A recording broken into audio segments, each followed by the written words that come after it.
देखो विजु जनता दल जो बर्तमान संख्या लघु कुंभीर कांदना कांदुची जिते से पावर थिला कौन कला सीए एनआरसी ट्रिपल तलाक 370 सब तो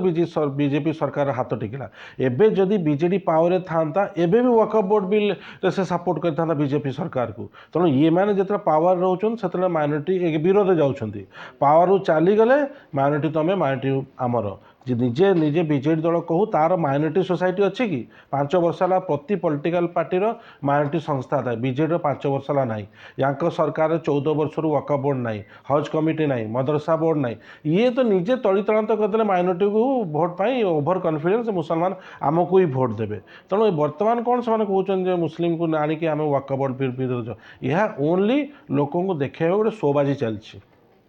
इलेक्शन पूर्वर भी आम बीजेडी सहित थिलु ये सी मुस्लिम को कि माइनॉरिटी सपोर्ट करिवो किंतु इलेक्शन बेले देखिए आम विरोध कलु कहीं बिल्कुल माइनॉरिटी फेवर केबे ना नवीन सरकार माइनॉरिटी को केबे गुरुत्व दियंती नहीं इंपोर्टेंस दियंती नहीं ना तांको फास्ट लाइन में आने खोजती खाली भोट भोट पैसा देकी भोट नबू तेणु जार फल से बर्तमान पाँच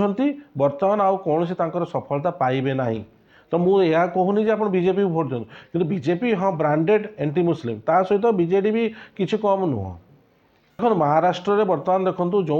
क्षेत्र में 75% मुसलमान थे से भी बीजेपी को भोट देते जी लोकों काम कर आज्ञा सी इमेटेरियल ऑफ एनी कम्युनिटी जदि मो एरिया नेता मोर काम कर से जो रिलीजन रो से निश्चय भोट ताकू दब तेणु यही फंडा जो निश्चय लोग भोट देवे बीजेडी 24 वर्ष मुसलमान कौन गोटे एमएलए देती एमपी देती किसी ना खाली भोट नहीं डरे डरे तेणु यहाँ तार फल पाई